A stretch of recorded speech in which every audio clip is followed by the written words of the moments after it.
Welcome to profound education. आज की इस वीडियो में हम चेक योर प्रोग्रेस टू देखने वाले हैं डिफरेंशियल कैलकुलस की। डेरिवेटिव्स के जितने भी रूल्स अभी तक हमने देखे उन पर बेस्ड ये एक्सरसाइज रहेगी। स्टार्ट करते हैं क्वेश्चन नंबर 1 से। क्वेश्चन नंबर 1 है find the derivative of each of the following function. आपको फाइंड आउट करना है डेरिवेटिव हर एक फंक्शन के लिए।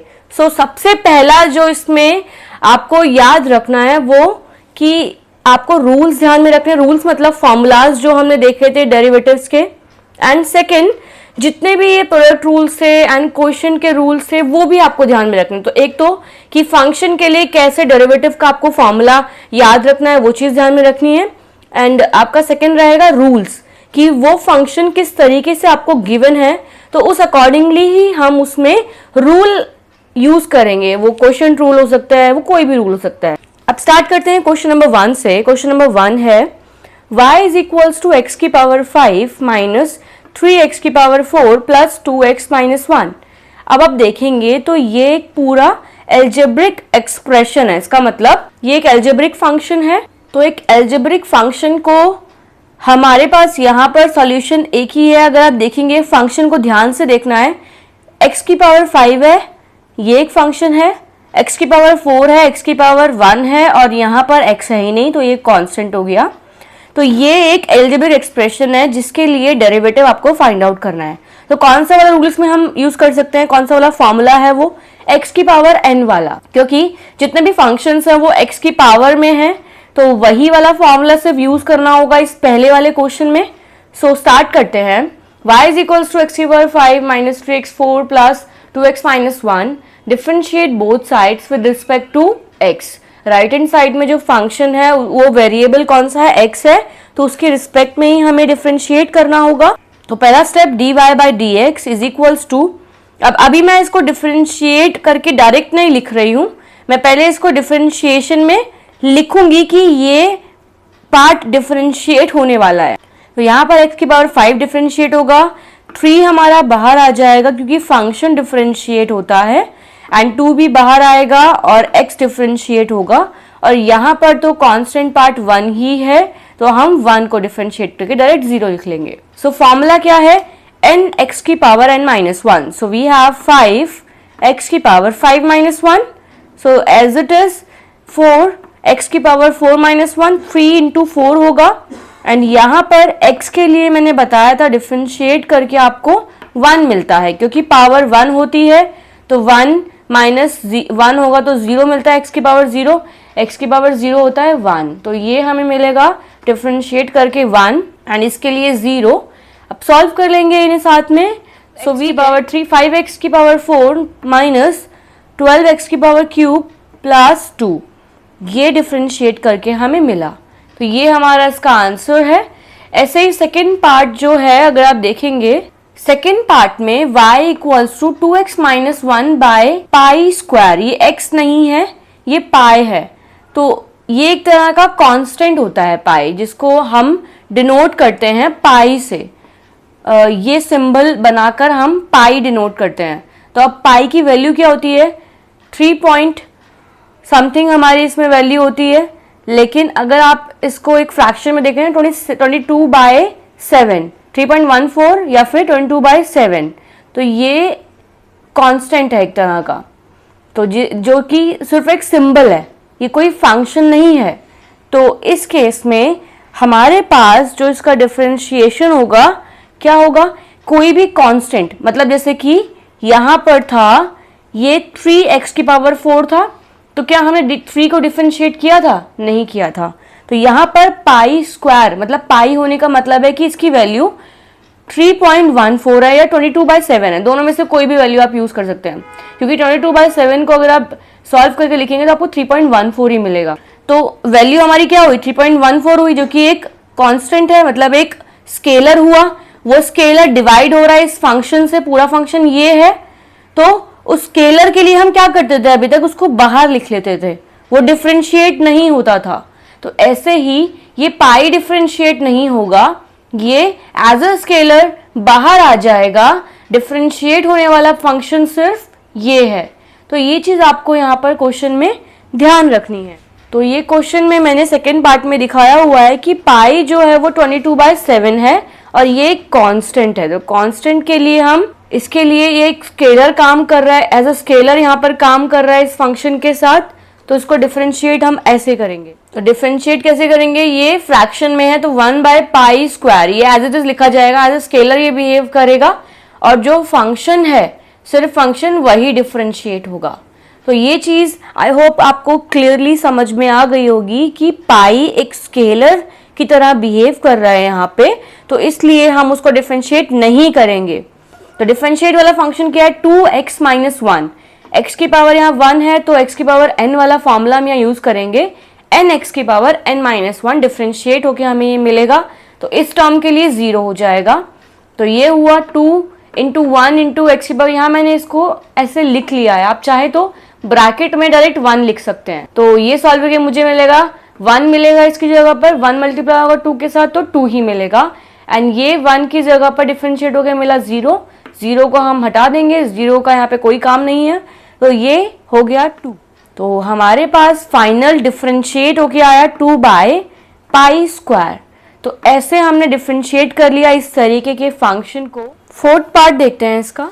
फोर्थ पार्ट हम इसलिए देख रहे हैं क्योंकि जो थर्ड पार्ट है वो क्वेश्चन बहुत ही इजी है एंड उस तरीके का क्वेश्चन मैंने आपको बताया भी हुआ है। तो ये आपके लिए एक टास्क है जो आपने करना है। मैं आपको समझा देती हूँ कि कैसे इसको सॉल्व करना होगा। पार्ट नंबर 3 है y = 3x + 5/2x + 7। ये एक फ्रैक्शन में फंक्शन आपको गिवन है। तो ये एक फंक्शन है, ये एक फंक्शन है, लेकिन दोनों फंक्शन एल्जेब्रिक फंक्शंस हैं। एल्जेब्रिक फंक्शंस हमारे पास यहाँ पर है। तो इस केस में क्वोशिएंट रूल हम यहाँ यूज कर सकते हैं। क्वोशिएंट रूल क्या कहता है कि नीचे वाले को पहले स्क्वायर करना है, फिर उसको एज इट इज ऊपर आप लिखेंगे और फिर डिफरेंशिएट होगा ये, देन माइनस, फिर डिफरेंशिएट होगा ये एंड ये एज इट इज लिखा जाएगा। तो ये आपके लिए एक टास्क है जो आपने कंप्लीट करना है और हमें कमेंट करके बताना है कि ये क्वेश्चन आपने कर लिया है। सो इसके लिए आप सॉल्यूशन जरूर मेंशन करें अपने कमेंट बॉक्स में। सो अब स्टार्ट करते हैं क्वेश्चन नंबर 4। क्वेश्चन नंबर 4 है x³ - 4/x⁻3। अब यहाँ आप देखेंगे तो ये भी एक एल्जेब्रिक एक्सप्रेशन है, ये भी एक एल्जेब्रिक एक्सप्रेशन है। आप चाहें तो इसको इस तरीके से भी सॉल्व कर सकते हैं कि पहले मैं इसको सॉल्व कर लूँ। तो ये जो डिनोमिनेटर में है ये इसके साथ भी डिवाइड हो सकता है, इसके साथ भी हो सकता है। तो मैं इसको इस तरीके से भी लिख सकती हूँ, x³ - 4/x³। तो मुझे फर्दर ये सॉल्व करके मिलेगा, इससे ये कैंसिल आउट हुआ तो 1 - 4/x³। तो डिफरेंशिएट क्या होगा पार्ट, अब ये डिफरेंशिएट होगा, जिसमें 4 डिफरेंशिएट नहीं होगा। फंक्शन क्या है 1/x³, तो 1/x³ डिफरेंशिएट हो सकता है। अब आप चाहें तो इसको पूरा डिफरेंशिएट करके कर ले, या फिर आप इसको डायरेक्टली डिफरेंशिएट कर ले क्वोशिएंट रूल से। दोनों ही इजी है। आपको बस ध्यान रखना है कि इसको कैसे सॉल्व करना होगा बाद में।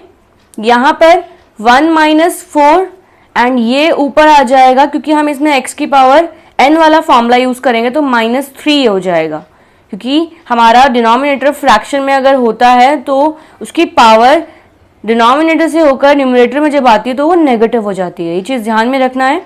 और ये सॉल्व करके मैं यहाँ सॉल्व करके इसको आपको दिखा रही हूँ। 1 - 4 x की पावर -3 तो इसको डिफरेंशिएट अगर हम करते हैं तो dy/dx होगा एंड डिफरेंशिएशन ऑफ 1 मुझे मिलेगा 0 एंड यहाँ पर 4 तो एज अ स्केलर बिहेव कर रहा है। x की पावर n वाला फॉर्मूला, तो -3 मतलब n, x की पावर n - 1, n क्या है -3। तो हमें सॉल्वर क्या मिला, ये हो जाएगा माइनस माइनस प्लस, तो पॉजिटिव का 12 एंड x की पावर -4। तो एज इट इज मैं इसको क्या लिख सकती हूँ 12/x की पावर पॉजिटिव में 4, क्योंकि ये जो पावर नेगेटिव में थी ये नीचे डिनोमिनेटर में जाके पॉजिटिव की पावर हो जाएगी। तो ये मेरा फाइनल सॉल्यूशन हो जाएगा। अब ये सॉल्यूशन बहुत सिंपल है। तो कई बार ये ऐसे होता है कि हमें चीजें ध्यान में नहीं रहती हैं कि इसको मैं सॉल्व भी कर सकती हूँ। तो हम क्या करेंगे इस केस में, फ्रैक्शन में देखा तो हमने डायरेक्ट क्वोशिएंट रूल यूज कर लिया, लेकिन आप जितना सिंप्लीफाई करके क्वेश्चन को सॉल्व करेंगे उतना आपके लिए इजी रहेगा।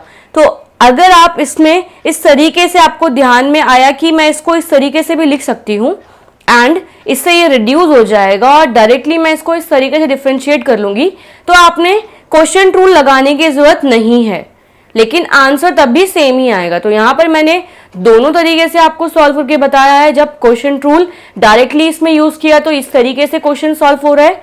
यहाँ आप देखेंगे तो x की पावर क्यूब है तो इसको स्क्वायर में आ जाएगा ये, एंड x की power cube as it is लिखा जाएगा, डिफरेंशिएट होगा ये वाला पार्ट, डिफरेंशिएट करके मैंने यहाँ दिखाया है माइनस, अब ये डिफरेंशिएट होगा, ये एज इट इज लिखा जाएगा।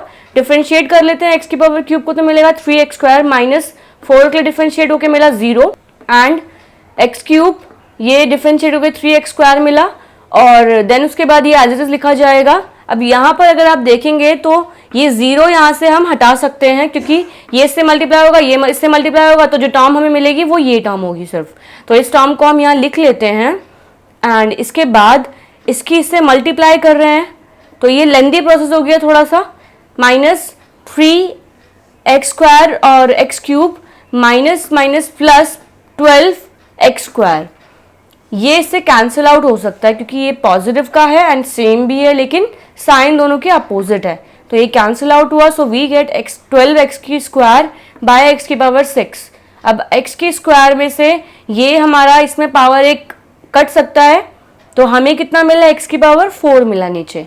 तो ऐसे आप चाहे तो इसमें क्वेश्चन रूल लगा के ऐसे सॉल्व कर लीजिए या इसको पहले सिंप्लीफाई कर लीजिए कि फंक्शन देखिए कि वो सिंप्लीफाई हो सकता है। अगर वो रिड्यूस हो सकता है तो उसको हम रिड्यूस करके इस तरीके से लिख लेंगे और देन उसके बाद फिर डिफरेंशिएशन वाले रूल्स इंप्लीमेंट करके सॉल्यूशन फाइंड आउट कर लेंगे।